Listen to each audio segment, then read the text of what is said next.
Hello everyone, welcome back again to this wonderful live section. So guys, thank you for tuning into this channel, and I have something important to break to you guys. And if you're new to this channel, please come and listen to what I have to say, and also don't forget to subscribe. Now, breaking news: US based Igbo military veterans and other powerful advocacy group have launched an all out attack on the United Kingdom, accusing Britain of colliding with Nigeria to keep Nnamdi Kanu in illegal detention. Today, we'll dig deep into the shocking allegations, the dismantling of the UK's excuses, and the countdown to October 10th, when many believe Nnamdi Kanu will finally walk free. For years, the leader of the indigenous people of Biafra, Nnamdi Kanu, has been held in detention following his extraordinary war rendition, a move declared illegal by multiple courts. And yet, the UK, his country of citizenship, has stood by in silence, and that silence has now been shattered.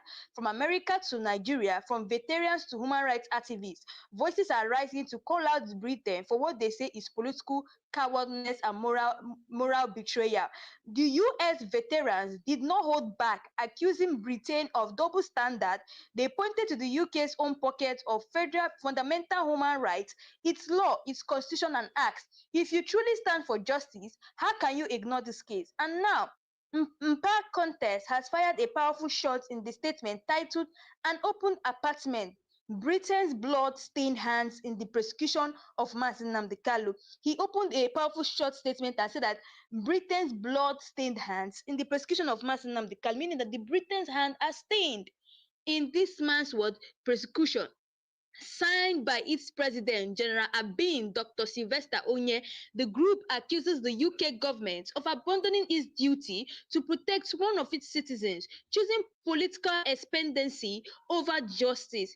The American Veterans of Igbo Descent, a respected US-based group of Igbo military veterans, took it even further. They accused the UK of premeditated coalition with the Nigerian government in Nnamdi Kanu's ongoing detention and sham trial. And here is where it gets fairy. AVID tore apart the UK's most common excuse. They said, we cannot interfere in the case. This was their reply. This is not interference. This is standing up for justice and upholding the rule of law. When you see that this trial is a sham, a process that holds no solid legal water, the only moral duty is to intervene and not to hide behind diplomatic niceties. Now, to make matters worse, Kanu's family has revealed that the UK allegedly went beyond silence. They allegedly advised the Nigerian government to remove any mention of the UK from the charges filed against him, effectively covering their own tracks instead of confronting the truth. Now, this isn't just a Nigerian legal issue. This is a crime against human rights. The extraordinary rendition of Nnamdi Kanu was an abduction across borders, a breach of international law, and a betrayal of the very principles Britain claims to champion on the global stage. Now, all eyes are on October 10th, a day many believe could finally bring his freedom. We will be here bringing you every update, every statement, and every breaking development until that day comes. I've said it before, and I'll keep saying it. The only real way to support Nnamdi Kanu is to fight for his freedom. Justice can be delayed, but justice can never be denied. So, also, please, if you're new to this channel, please don't forget, to subscribe to this channel, and to be getting all the latest news in this channel. So, guys, let us read what really happened. Looking at the screen, you can see they said in a statement titled An Open Indictment: Britain's Blood-Stained Hands in the Prosecution of Nnamdi Kanu, and signed by its president, Dr. Sylvester Onya, the group accused the UK government of having abandoned its duty to protect one of its citizens in favor of political expediency. Let's read on. It's showing on the screen. It says the American Veterinaries of Igbo Descent, which is AVID. It says a US-based group of Igbo veterinaries have accused the United Kingdom of premeditated coalition with the Nigerian government in the ongoing detention and trial of indigenous people of Biafra, IPOB leader Nnamdi Kanu. In a statement titled An Open Indictment: Britain's Blood-Stained Hands in the Prosecution of Nnamdi Kanu, and signed by its president, Dr. Sylvester Onya, the group accused the UK government of having abandoned its duty to protect one of its citizens in favor of what political expediency. So let's read on. It says that it says the extraordinary rendition bypassed extradition what treaties, Kenya's sovereignty and basic human dignity.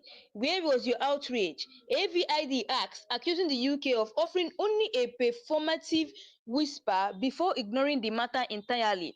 The group further alleged that British officials coordinated with Nigerian authorities in amending charges against Kanu shortly after a consular visit in October 2021. The timing screams collusion, a quiet and from Whitehall to Abuja. Proceed will look the other way, the group said. So let's read on. It says that if he is discharged again on October 10, 2025, will you once more urge Nigerians to ignore it, insisting only on conviction? Your actions suggest, yes, conviction at any cost to silence the Biafra cry that exposes your colonial Frankenstein as a failed experiment. The statement read, in its demand, AVID stated, we demand nothing more than public accountability, public condemn public condemn the rendition and demand Nnamdi Kanu's immediate release. Launch a parliamentary inquiry into your High Commission role in Nairobi and Abuja. Let's read on. So he said the group cited alleged breach of common law principles, accusing the UK of deliberately mischaracterizing its obligation as interference to avoid action. AVID accused Britain of encouraging Nigeria to ignore on October 2022 Court of Appeal ruling that discharged Kanu of all charges, claiming that UK diplomats promoted the idea that discharge is not acquittal to justify continued detention. As Kanu's health reportedly worsens in custody, the group warned that any death in detention will be tantamount to state-sanctioned murder with British complicity. So let's also read on. Now it says, coordinated with Nigerian authorities in amending charges against Kanu shortly after a consular visit in October 2021. The timing screams collusion. A quiet note from White House Abuja, proceed will look the other way, the group said. On the UK stance that the dual citizenship limits its ability to intervene.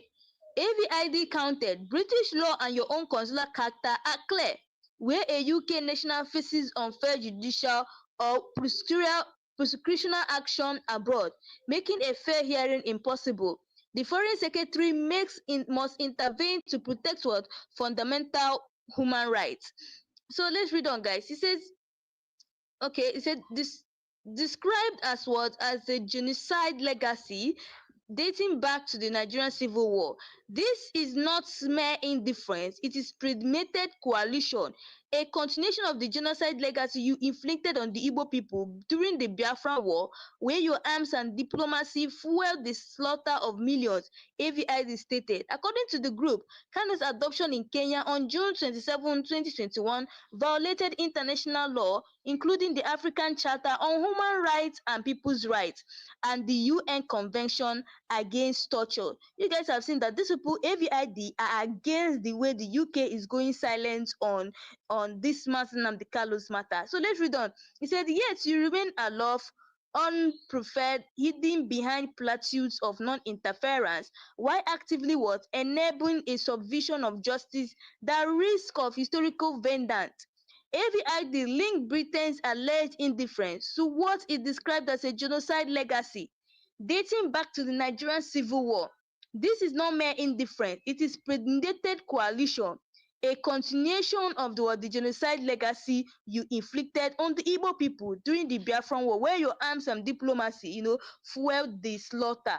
So that is what the people were saying. Now, this is the letter that they now gave to the government of the United Kingdom. To the government of the United Kingdom, its Foreign, Commonwealth and Development Office, that's FCDO, and the architect of its colonial duplicity. Your silence is not golden, it is crimson, stained with the blood of the innocent and the complicity of the coward. The statement read, AVID accused Britain of ignoring its responsibility despite Kanu's status as a naturalized British citizen. The group said for over 4 years, Nnamdi Kanu, a British citizen by naturalization, has languished in Nigerian detention. This is, totally bad. You can see that these people are actually, coming out to talk about what is going on. Yes, they are coming out to talk about what is going on, saying that the way that the British citizens, the UK government are not saying anything about Nnamdi Kanu, is actually very shocking. This is a man, he's a citizen of Britain, he's a citizen of UK, and still they are not coming out. The UK government is not coming out to save him, and I began to wonder because I've heard a lot of people coming out to tell me that, see, this is why the UK government is not talking. People have said that the reason why the UK government is not coming out to, to confront Bola Ahmed Tinubu or to talk to the Nigerian government is because of the business that these two countries have. You guys know that UK exports oil from Nigeria. So because they don't want to, cause problem, they don't want Nigerians to stop selling oil to them. That's why you see they have not come out to say anything because they know that it's only from Nigeria that they can get oil. It's totally bad. Let's go on. Now, US-based Igbo military veterans and global human rights group are tearing into the United Kingdom, accusing it of colliding with Nigeria to keep Nnamdi Kanu in illegal war detention. Today, I'm going to be breaking down the allegation and the allegations expose the UK's hypocrisy and the countdown to October 10th, the day many will believe will mark what Kanu's freedom. Now, this is for those who don't know Nnamdi Kanu. For those who don't know Mazi Nnamdi Kanu, he's the indigenous people of Biafra leader, and he holds a British citizenship. Now, in 2021, he was illegally adopted from Kenya in what is called an extraordinary war rendition, a move condemned under international law and the African Charter on Human and People's Rights. Multiple courts, including Nigeria's own Federal High Court, have ruled that his transfer was unlawful. Yet, instead of demanding his release, the UK has stood on the sidelines, claiming it will not interfere in the case.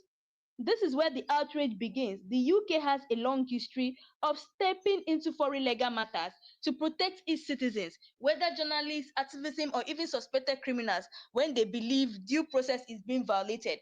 But in Kanu's case, it is shocking. Activists have said politics has trampled what principle. The UK, which often lectures the world about human rights, is accused of looking the other way because it doesn't want to upset its diplomatic and trade relations with Nigeria. This week, the group the group called MAPAP Contest, dropped a bombshell in their statement, and it was titled "An Open Impeachment," which is, they said, this is what they accused Britain of. They said Britain blood-stained hands in the prosecution of Mazi Nnamdi Kanu. Many people have been saying that if anything happened to Mazi Nnamdi Kanu today, the UK government will be blamed. He is going to be blamed, and he's going to provide what happened to Mazi Nnamdi Kanu. Now, after the statement was dropped, it was signed by their president, known as General Abin, Dr. Sylvester Onye. It accuses the UK of abandoning its duty to protect its citizens in favor of political expediency, even as its detention violates multiple laws and treaties. Now, the American Veterinaries of Igbo Descent, which is what AVID, a respected US-based group of Igbo ex-servicemen. These are a respected US-based group of Igbo ex-servicemen. It took it further, accusing the UK of premeditated coalition with the Nigerian government. Thank God that the American has come into Mazi Nnamdi Kanu's case. Thank God that they are seeing what is happening and they have stated the fact. For the fact that Americans have come out to state this thing, the UK should be ashamed of themselves. The America is telling them what to do. America went as far as telling them that this man is he's a British citizen. He has a citizen. He's a citizen, but still you guys are not saying anything about it.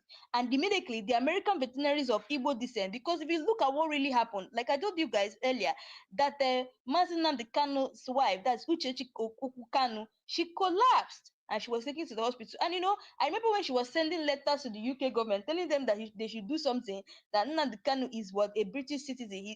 He's a British citizen and they should intervene, because the UK government are always intervening whenever they are just their journalists, maybe someone violates their journalist human rights. They're always intervening. for them. But why is it that even Mazen Nnamdi Kanu, who is also a British citizen, they don't want to intervene? Is it because he's a black man? Is it because of that? This is terrible. So let's go on. People have been coming to me and be telling me that, oh, thank God that the America has stepped into this case. Yes, the American veterans of Igbo descent have actually exposed the UK government, and this is what they went on further saying. They said that they said that the hands of the stained blood. I'm going to read it the way they said it. They say Britain's blood-stained hands in the prosecution of Mazen Nnamdi Kanu. What they're trying to say is that if anything happens to Mazen Nnamdi Kanu today, that the blood of that innocent man is going to be in Britain's hands. Because tell me a country whereby you only respect your people just because if you Mazen Nnamdi Kanu is a black man, you're not coming out to say anything about him. So now the American Veterans of Igbo Descent, which is AIVD, a respected US-based group of Igbo air servicemen, took it further, accusing the UK of premeditated coalition with the Nigerian government. The alleged Britain has been an active behind the scenes player in ensuring Kanu remains detained while publicly pretending to be natural.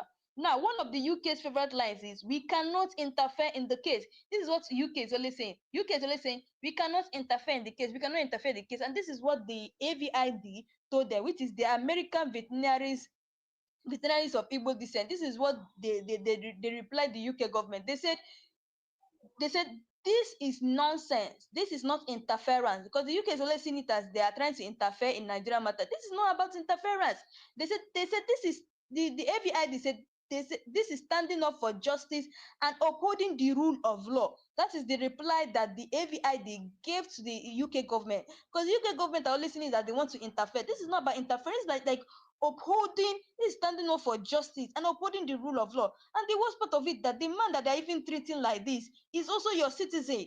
So why do you just fold your hands? You're not just interfering. You're also you're trying to protect the human rights of your citizen. So when the trial is clearly a sham, a process with no credible evidence, no legal foundation, silence is not diplomacy, it was complicity. Now, adding fuel to the fire, Kanu's family has claimed the UK even advised Nigeria to remove any mention of Britain's name from court documents related to the case. Like, you can imagine, Kanu, this is like just exposing what the UK are doing. The UK's family told the UK government told Kanu's family that they claim that the UK even advised Nigeria to remove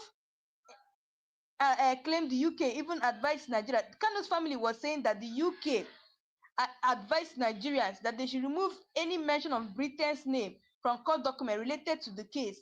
That is, UK is telling Nigeria they should better remove anything called Britain, because they don't want to interfere with Mazen Nnamdi Kanu's case. Is that not a shameful thing? Is that not a pity that the UK government don't still understand that this man is their citizen and they just want to sideline him like that? Just because of business, just because of they have business going on with Nigeria, just because Nigeria gives them oil. Nigeria is giving UK oil. That's why they don't want to open mouth and talk. They feel that if they talk, that Nigeria will cease giving them oil.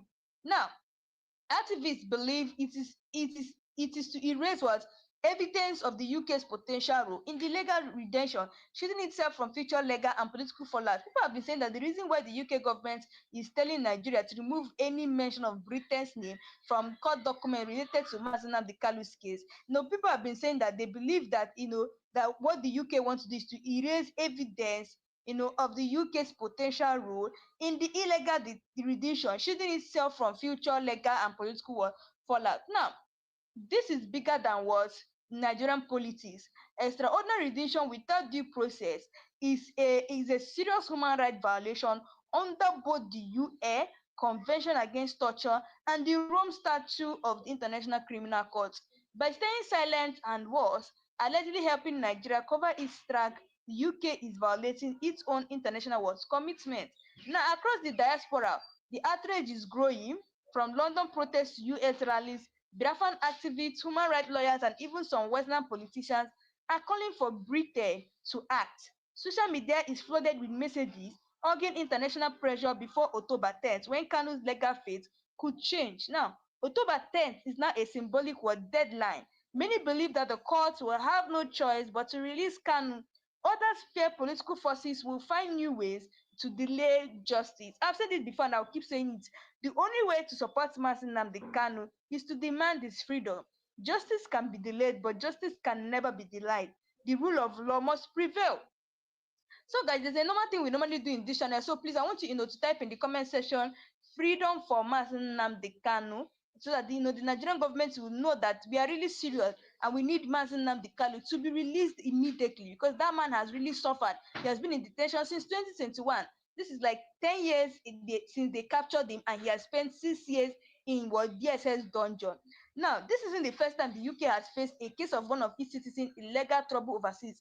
In the past, they have acted quickly, sometimes even aggressively, to secure the release of journalists, activists, and others when they believe their human rights were at risk. I have seen several times that the government, we are seeing, trying to protect their journalists, maybe who went to another country and they were trying to do, or maybe their journalists who their human rights has been violated. The UK government will risk everything to make sure that they release, that journalist, they secure the release of that journalist. But why is that Mazi Nnamdi Kanu's own is different? They can I'll be calling out the names of people that that this UK government campaigned for when their human rights was violated, to show you that the UK government are doing a very bad thing. Now, the UK government, they campaigned for Nazim Zaghari Ratisif in Iran. They fought for Matthew Higgs, a researcher jailed in the UAE. They even worked behind the scenes for British citizens facing death sentence in far harsher regimes. But when it comes to Mazi Nnamdi Kanu, the urgency disappears. Activists say the difference is simple. Nigeria is a powerful economic partner and Biafra is a political red zone they would rather avoid. Nigeria is not just any country to the UK, it's a major Commonwealth member, a trade partner, and a source of oil, gas, and raw materials. Billions of pounds flow between both nations and every year.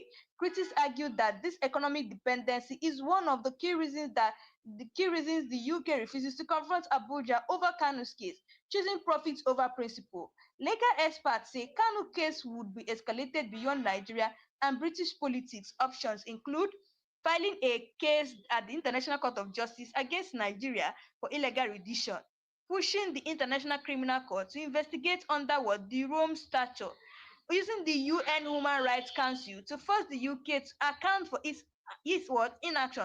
But all this requires political will, and that's exactly what is missing right now. Kanu's family has been vocal, calling out the UK's betrayal. They have revealed shocking details, like Britain allegedly advising Nigeria to scramble their name from the charge sheet, to distance themselves from any blame. They described their brother and son as a political prisoner held not for any crime proven in court, but for daring to speak for his people. Now, on the streets, the support is unshaken. In cities across Nigeria and abroad, Biafran flags fly high during rallies. Chants of "Free Nnamdi Kanu" echo from London to Washington, D.C., with protesters demanding that British live up to its moral responsibility. Now, if October 10th comes and goes without Kanu's release, experts warn of rising tensions, not just in the courts, but on the streets.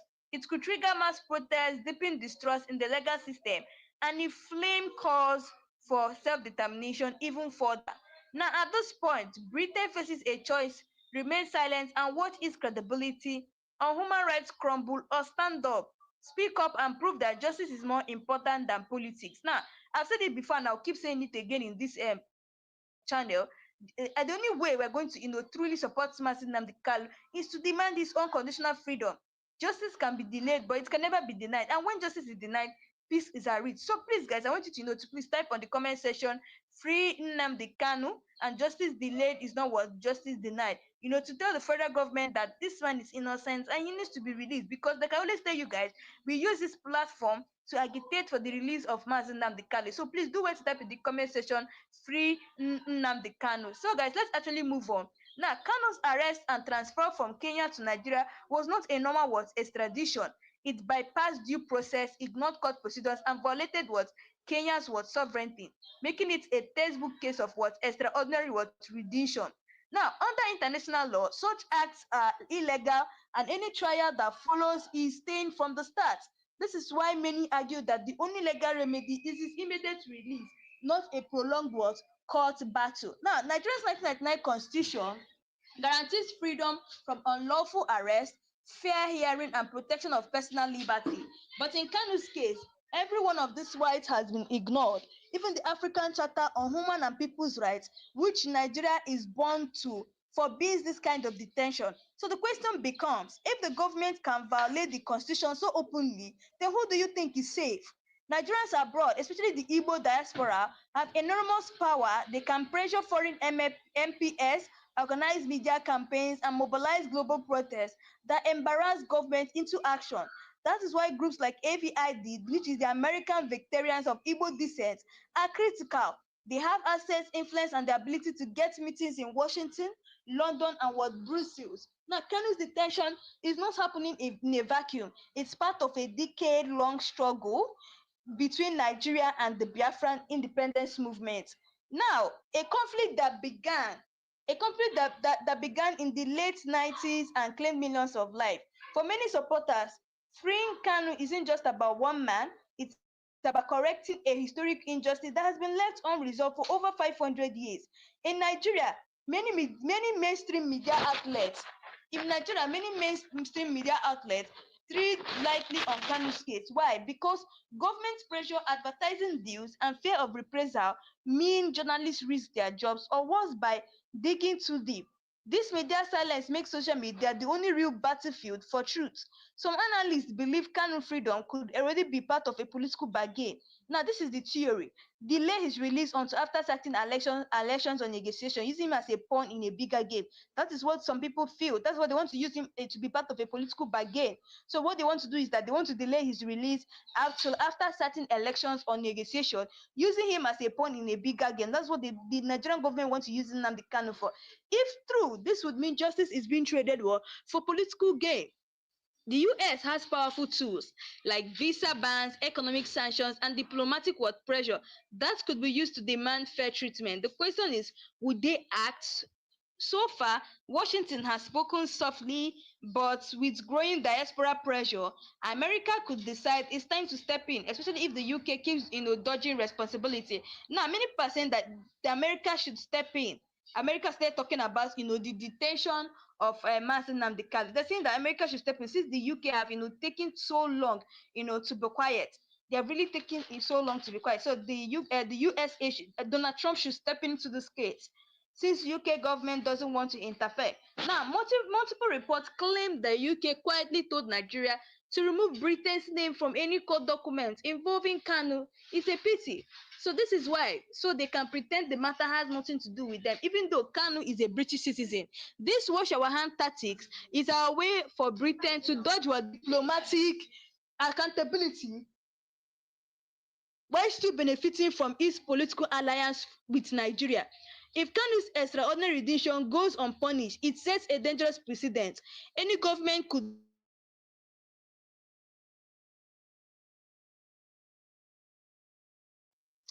If Kanu's extraordinary rendition goes unpunished, it sets what a dangerous precedent.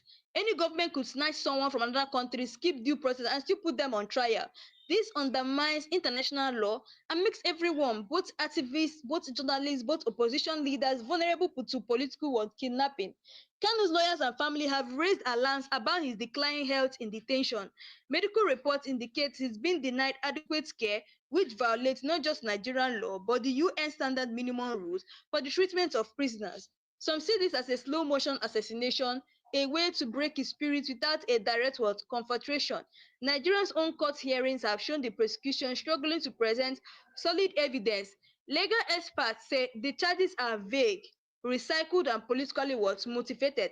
That's why his defense keeps calling it a sham trial, because in truly independent court, the case would collapse in minutes. The International Covenant on Civil and Political Rights, which is ICCPR, which Nigeria ratified, prohibits arbitrary arrest and detention. Extraordinary rendition violates at least 4 articles of that treaty. This means Kanu's case could be taken to international tribunals, adding pressure on Nigeria's diplomatic image.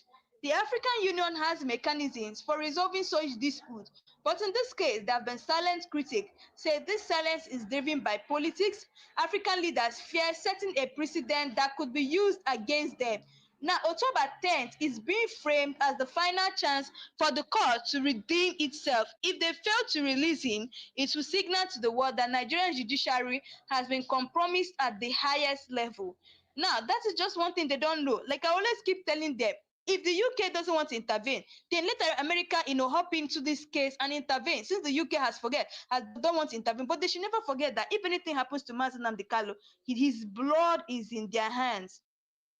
His blood is what? In their hand. That is one thing they don't know. They don't know that if anything happens to Nnamdi Kanu's blood will always be in their hands. But they've forgotten. Because I remember very vividly when these people are always shouting and lamenting that they need to, that the wife of Nnamdi Kanu was shouting and lamenting, telling them that, see, something needs to be done.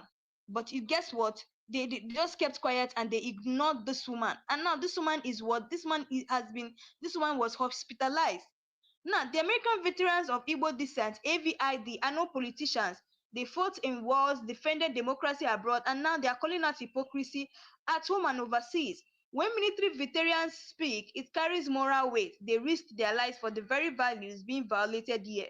The UK champions human rights when it comes to Russia, China, or other rivalry, but when it's Ali, Nigerians break those same laws. Suddenly, the UK becomes mute. This selective outrage is the exact hypocrisy that erodes trust in Western world diplomacy. The Igbo diaspora is one of the most influential African communities abroad, from London to New York, from Toronto to Berlin.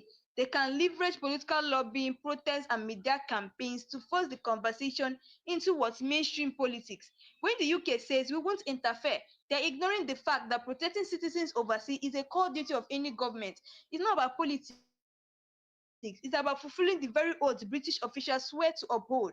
Many of the charges Kanu faces were filed after his extraordinary rendition, which is illegal in itself. This means the foundation of the case is rotten.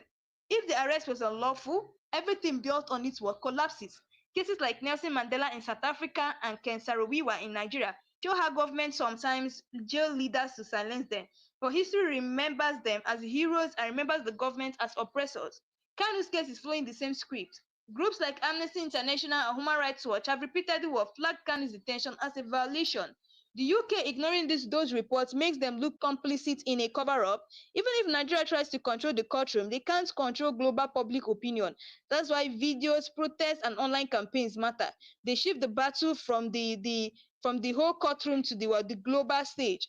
Now, if Britain and Nigeria continue to stall, the case may escalate to international legal bodies like the International Court of Justice or the African Court on Human and People's Rights. At that level, political shielding becomes more harder. Yes, at that level, it becomes more hard. So guys, please don't forget, to drop your comment below on what you really think about it, because I actually want this live to be an interactive section. So drop your answers or your questions below, and we're taking a look at each and every one of them one by one. So let's go on. Britain's refusal to comment is not just ignorance, it is a calculated move to protect trade deals, oil interests, and diplomatic ties with Nigeria. Just like I always told you guys, that the reason why you see the UK government, the reason they don't want their refusal to comment is not just because of ignorance, or they know what they're doing. This is just a calculated move by the UK government, by Britain, to protect trade deals they have with Nigeria, to protect oil interests, trade deals, and diplomatic ties with Nigeria. That's why you see they don't want to come out and say anything about the Nnamdi Kanu's case. And in other words, this is called money over morality.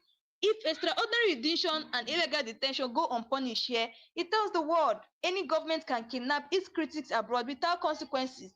That is a recipe for global lawlessness. This is more than just one man's trial. It's a limited test for Africans' commitment to human rights and the West's sincerity in supporting those rights. Now, most mainstream Western media have given minimal coverage to this case compared to similar cases involving Western dissidents. The silence is part of the institutional neglect that allows injustice to continue. Igbos abroad send billions in remittance to Nigeria yearly. If they begin to strategically redirect funds or support human rights friendly initiatives, it can create economic pressure on the Nigerian state. The UK Human Rights Act, the UK Human Rights Act 1998, and its membership in international treaties like the European Covenant on Human Rights oblige it to act when its citizens face violation. So why the selective amnesia? The UK Parliament has MFS who could table questions about this case. The diaspora can push them to speak up, turning silence into a political risk for British leaders. Now, when foreign nations are unlawfully detained in countries like Iran, the UK takes bold steps for their release. So why is Kanu's case any different? Because is he black? Is it because he's a black man? So this same thing that are doing that black people and black people's life don't matter. Is that what is still happening in UK now? Those ancient things that they were doing that black life don't matter. Is it what these people are trying to still emanate in this modern world?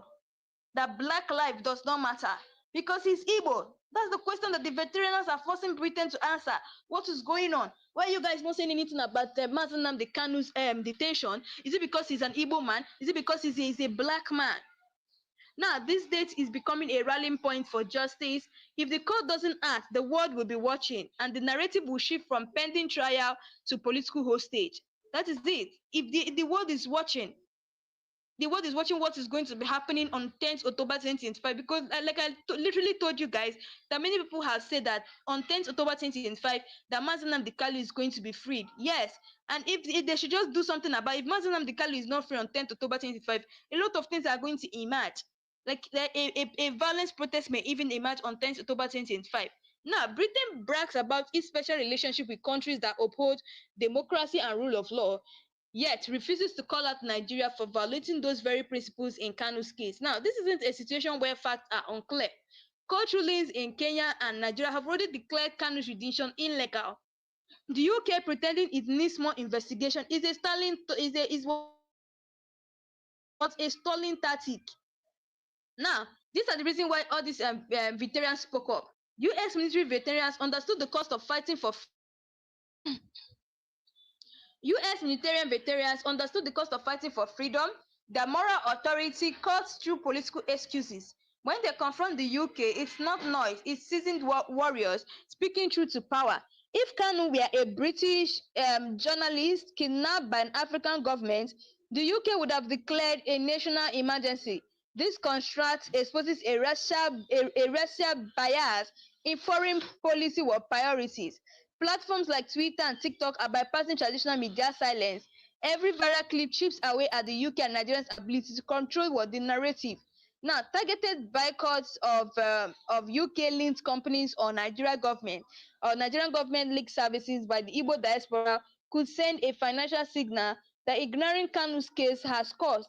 Like Nelson Mandela in apartheid South Africa, Kanu's detention has transformed him into a global human rights symbol, and symbols are harder to silence than individual.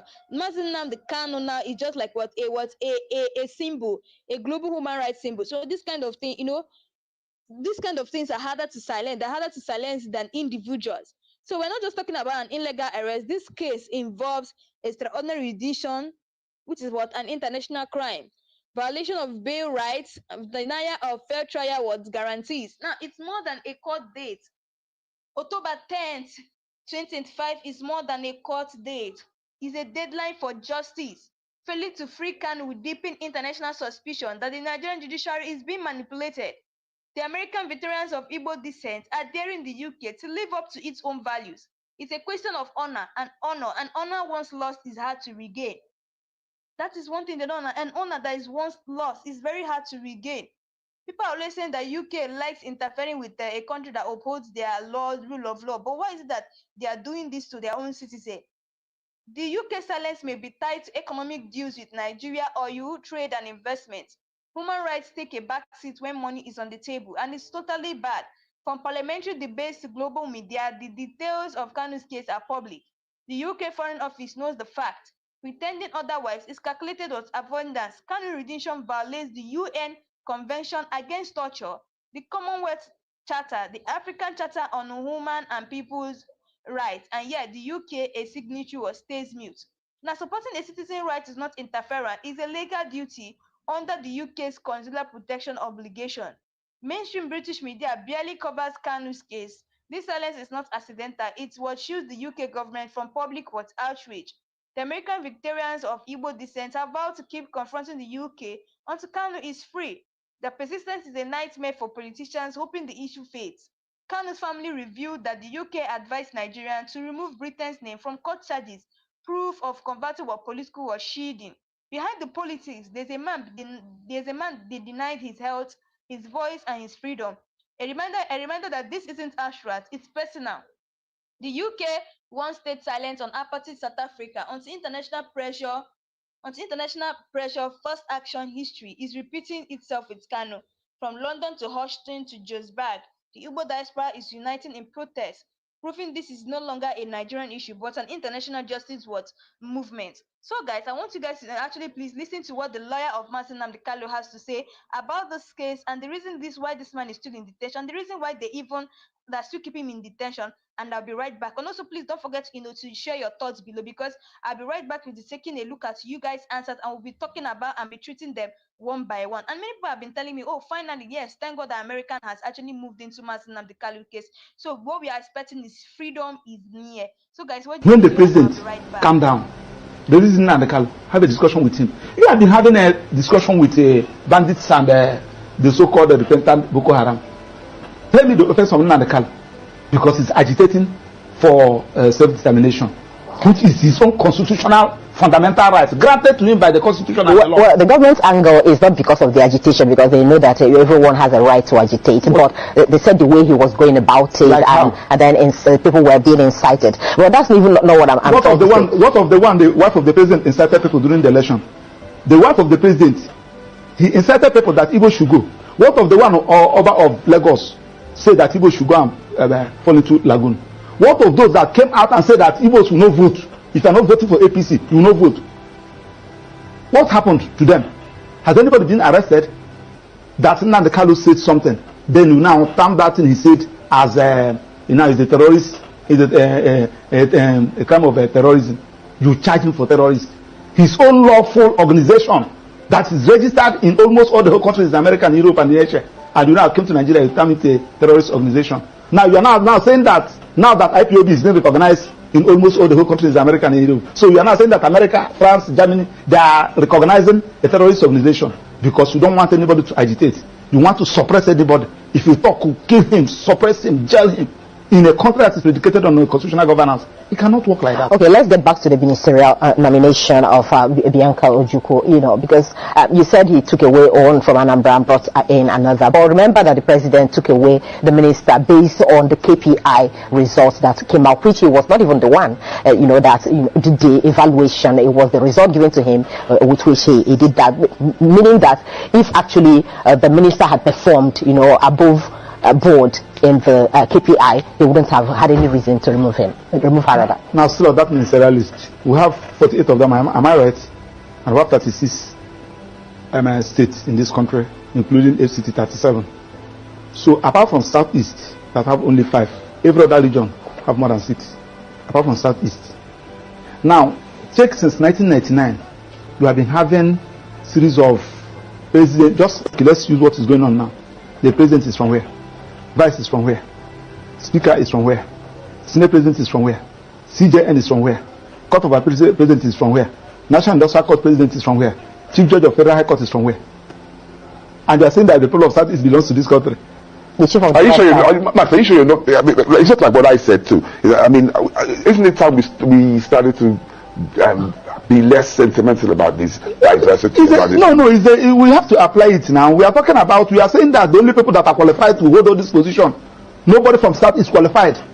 On what basis? Are you saying that the chief of Naval Staff is from the Southeast? Huh? The chief of Naval Staff? From where?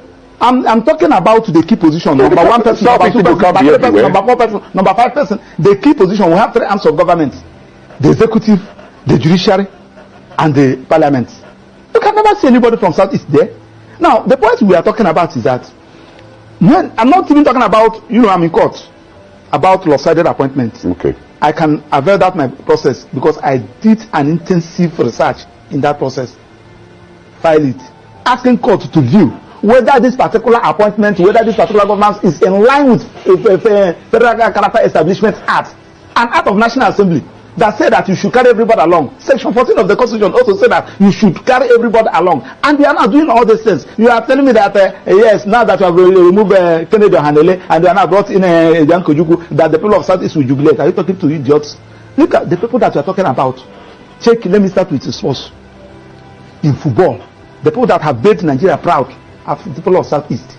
In commerce, in aviation industry, name it, in academics. They are from people of Southeast. But when it comes to power, they are not qualified. And we want them to be happy. Listen, let me tell you, like today that is Monday, go to Southeast. And my annoyance is that these things are avoidable for Christ's sake. The one at Niger, the reason and the Kalu, let us start addressing this issue. This early morning, somebody sent me a clip, something they posted, that they said from, I think they said next week, maybe the next 2 weeks, that there will be nothing like federal courts in the whole of Southeast. What do I mean by federal courts? Federal courts, National Industrial Court is a federal court. Federal High Court is a federal court. Court of Appeal is a federal court. Now, the people the judges that are there, most of them are not Igbos. Majority of them are not Igbos. How should you risk somebody to go and preside in the Court of Appeal or the judicial division, Oka Judicial Division, Enugu Judicial Division? How can you appoint somebody to go and preside in Federal High Court in the Southeast, National Industrial Court in the Southeast? And you are not even thinking about all this, and the judges are not even thinking about So the point we are talking about is that when there is a problem, look for a solution. Personally, somebody like us, we are not even, I'm defending Nnamdi Kanu, one of his lawyers. So when they say so you people are not doing what you're supposed to do, the person that is calling you, don't even know him. He's using a hidden number to call you. You don't even know what they're talking about. The only thing that you went to court and you were unable to bring Nnamdi Kanu out. They're not even safe. Okay, Maxwell, let me ask you this, because from what you're saying, I've also heard IPOB many times deny, allegations of being involved in some of the killings that happen in the Southeast and some of the, the ills that we see in the society. Even the sit-at-home in question, IPOB has also claimed that he has not asked anybody to sit at home. I don't know, get my point.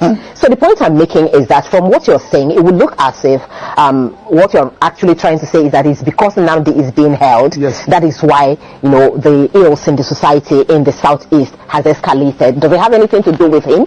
That is what you're saying? Do you know why? Nnamdi Kanu, IPOB is his initiative. He established it, he organized it. Now, when you now kidnapped him or adopted him, and unlawfully, because the Supreme Court have said that he was unlawfully brought into this country, and you kept him incommunicado, everybody on his own. This one we kill, you said at IPOB. This one we maim, you said at IPOB. Everybody on his own. That's why I asked you the question, who is IPOB? The IPOB is Nnamdi Kanu. So Nnamdi Kanu, if Nnamdi Kanu is out, he will know who is who. Simon Ekpa will talk his own, Emma Powerful will talk his own, this one will talk his own, this one. Who is IPOB? That you are even talking. Simon Ekpa is in Finland. Emma Powerful, I don't know where he's operating from. Another person is operating from somewhere. Issuing threats. Just like the one somebody told me. I don't even know where that one is coming from. So the easiest way to do is the one that you know. Nnamdi Kanu. Then tell Attorney General, as he discontinue the charges against the president of Mieti Ala Kato, discontinue that of Showore, they are all terrorism. Tell them to discontinue that of Nnamdi Kanu, and allow Nnamdi Kanu to agitate. It is his right. I told you here the other day. You see, that's where the problem is, really. The guarantee, that there will not be problems, even if Nnamdi Kanu is, because you're saying allow him to agitate, and he goes about it the way he used to, like, the government have actually feared. That may also create more problems, don't you think? Let me tell you, there are some things that you asked me the other day whether they are talking about condition given Nnamdi Kanu. I told you one question. I say, if you give Nnamdi Kanu condition that he feel after meeting up that condition, he will still live like a human being, so be it. But when you give him condition and you are removing that made him a human being, he will tell you no. What is that made you a human being? That thing that makes you a human being is your ability to exercise your fundamental rights. And when somebody said, now I'm going to employ you here, I will be paying you $500,000 every month, but you will not talk, you will not move out, you say, do away with your job. When somebody said, I'm going to release you, but I'll cut one of your hands, say no. The agitation for self-determination is a fundamental right. And if you people fail to understand it, I can agitate that I need the Republic of Maxwell. It is my right. Anybody can agitate. I don't even need crowd to follow me. It is when you now feel that you have gotten the necessary need the necessary qualities, then so be it. It is now left for the president who believes in democracy, who believes in government of the people by the people, to apply an initiative. What is the initiative? Release the person. Start addressing all those issues that gave rise to this agitation. It has been there. Uwazirike was agitating during Obasanjo. A lot of people were agitating. So now that you have arrested, you come down Uwazirike that time. Nnamdi Kanu came up. Now that you have arrested Nnamdi Kanu, someone is there. I think this data from Ned Nwoko was telling you that even if you arrest Simon Ekpa today, another Simon Ekpa will come out. So the issue there is that address all those issues.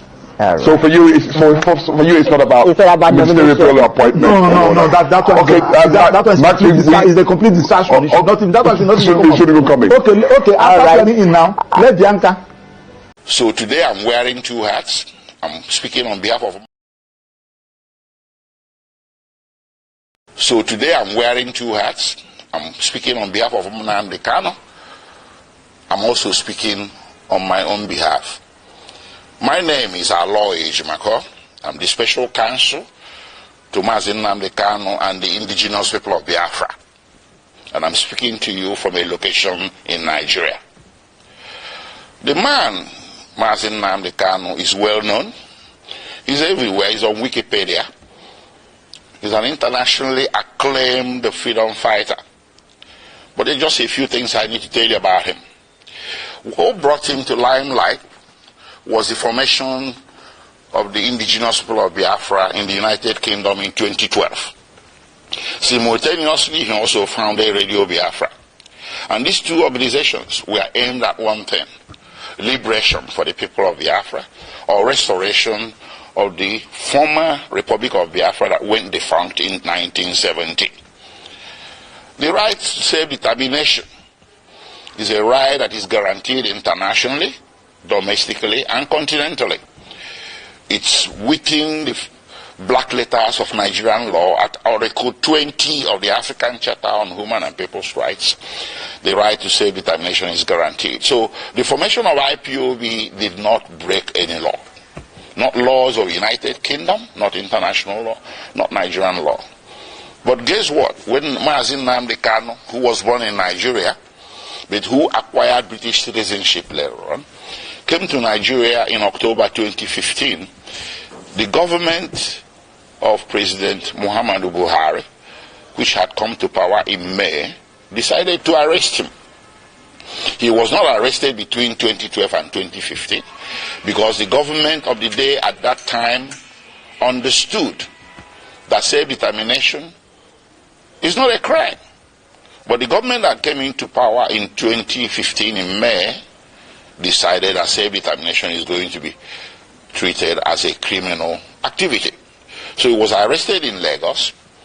He was charged for treason, also for insulting the president and illegal importation of ready equipment. 3 charges. The treason one, they split it into 2, treason by himself and treason by conspiracy. This thing went on from 2015 until April 2017, when he was eventually granted bail.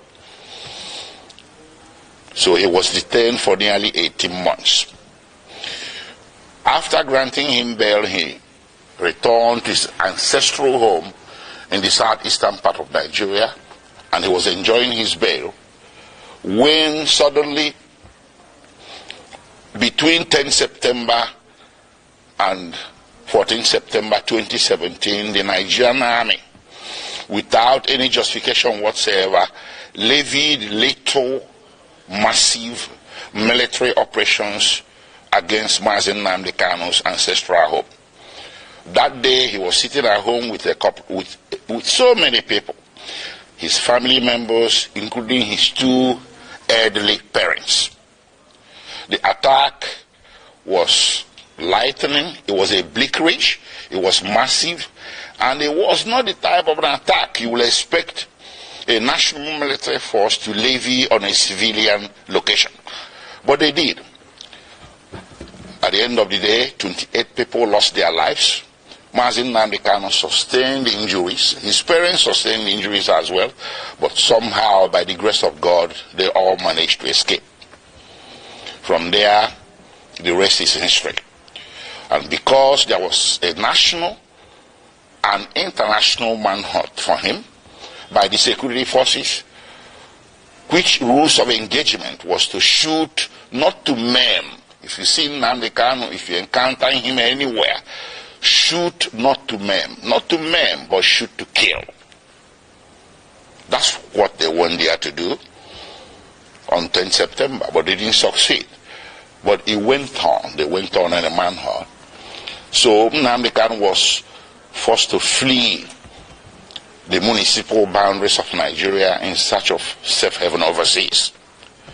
Eventually, in May 2021, he settled in Kenya. He entered Nairobi and settled in Kenya somewhere. He never knew that Nigerian security forces, the international branch of it, were laying in wait for him. They led an ambush for him. So on 19th June 2021, he drove himself to Jomo Kenyatta International Airport on a personal errand. As soon as he drove into the parking lot and alighted from his vehicle, several well-armed security men suspected to be of a mixture of Nigerian and Kenyan security forces swooped on him, grabbed him, abducted him, and put him forcibly in a vehicle and drove away. Well, they didn't take him to the police station. They didn't take him to immigration because he was a foreigner. He should have been taken to immigration. They didn't take him to any official law enforcement facility. They took him to a secret location in Nairobi, a non-official secret location. So in effect, they disappeared him. And they kept him at that secret location for a whole 8 days. And those 8 days he endured horrendous torture. All these are matters of record between the various tribunals and courts before whom this matter has been brought. I cannot begin to give you all the details. Horrendous torture in violation of basic human rights, in violation of the laws of Kenya, Nigeria, and the international community. When Nnamdi Kanu was abducted on 19th June 2021, the proper thing that should have been done is to take him to a police station, from there to a court. And then if you wanted him back in Nigeria, you subject him to what is called extradition proceedings. This is a basic tenet of the law that you see in the laws of any nation. Kenya has an extradition act to which Nnamdi Kanu should have been subjected. But guess what? They didn't do that. They rather disappeared him for 8 days, tortured him to their heart's content. And on 27th June, they secretly brought him out from this location and took him through the back doors, evading Kenyan immigration, direct to the tarmac of Jomo Kenyatta International Airport, Nairobi, where a private plane was waiting. They bundled him into the plane, chained him to the chair, and everything. He endured 5-6 hours flight from Nairobi to Kenya in the most excruciating circumstances. They arrived in Nigeria late in the evening and the plane flew back to Nairobi. They took him to the headquarters of the National Intelligence Agency in Abuja, where he spent the first night with all the lights left on to assure his maximum discomfort. The following day, they transferred him to the headquarters of Directorate of State Security in Abuja. And on the third day, they brought him before the Federal High Court in Abuja. The Federal High Court was well aware that Nnamdi Kanu has counsel of record. It was an open case. It wasn't a new case, a pre-existing case. But the Federal High Court decided to conduct the arraignment in violation of his constitutional right to counsel. And that arraignment led to the indefinite detention with which we are struggling today.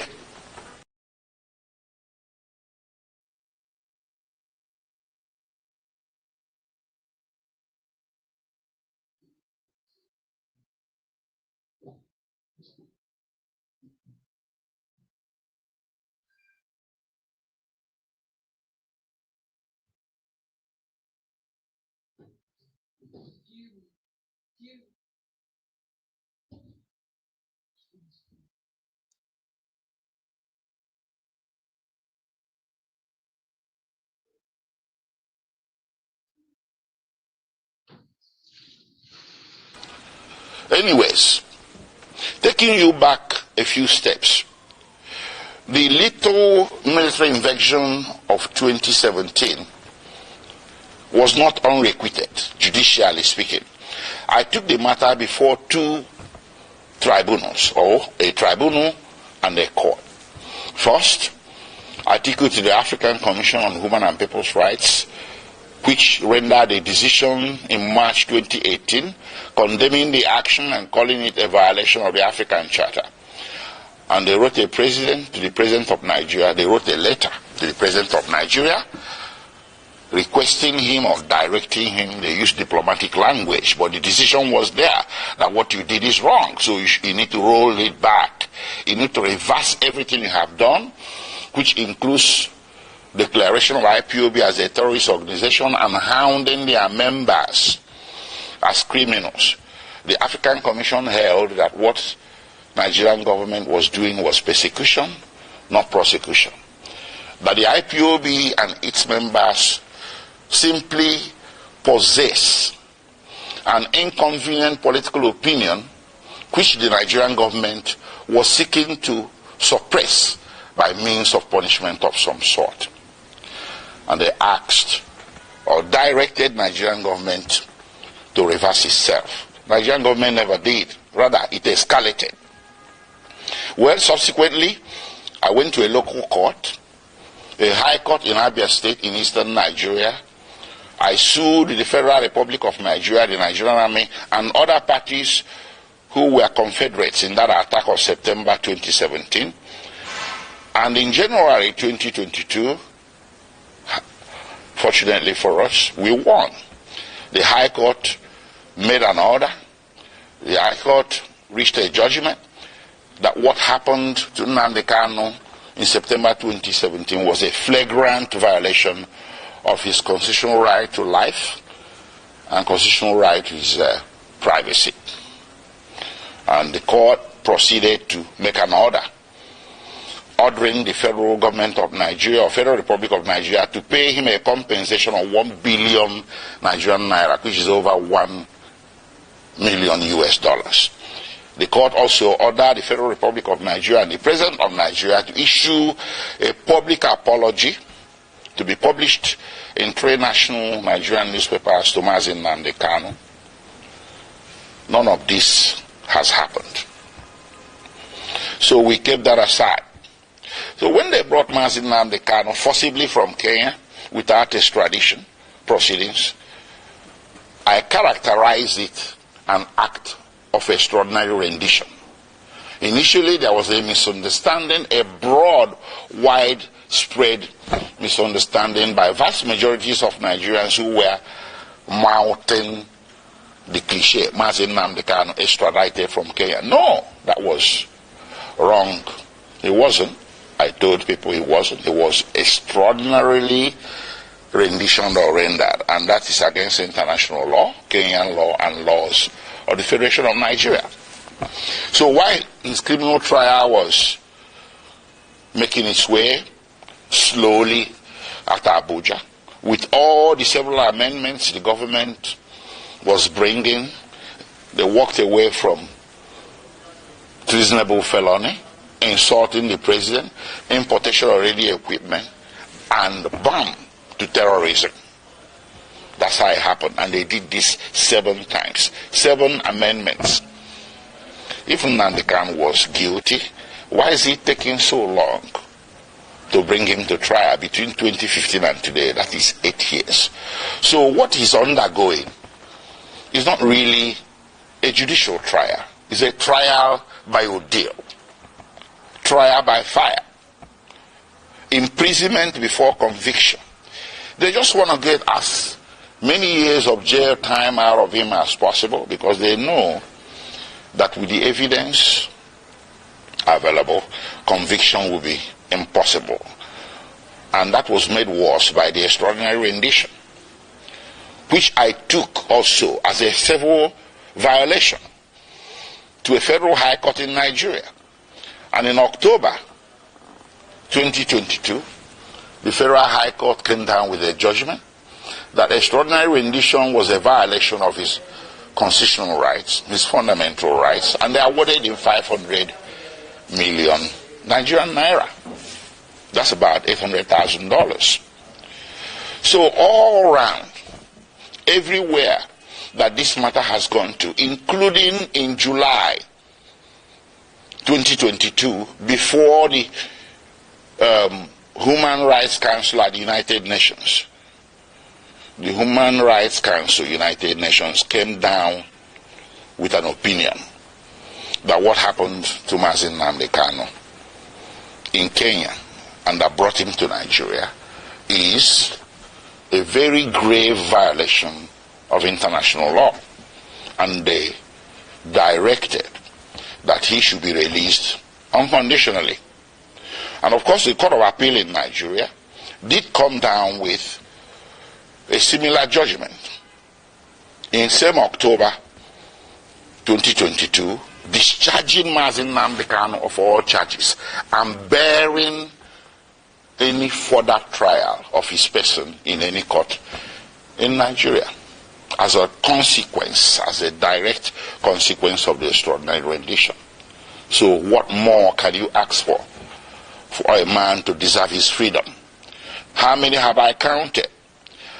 United Nations, which in this case should be considered a world court. Then you have the Nigerian Court of Appeal, which is the second highest court in the Federal Republic of Nigeria. Then you have the Federal High Court, which is the court of first instance at the federal level. And of course, you have the State High Court that awarded him $1 billion Nigerian naira. So between 2015 and today, 8 years and running, Nnamdi Kanu has snagged 4 major victories against the Federal Republic of Nigeria, with Federal Republic of Nigeria winning nothing. What more do you need as stark evidence, affirmative evidence that what is happening here, ladies and gentlemen, is an act of persecution, not prosecution?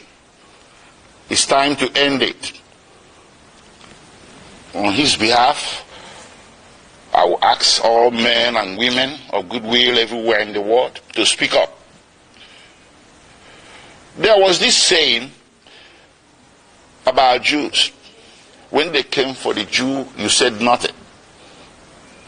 When they came for the Jew, you said nothing because you're a trade unionist.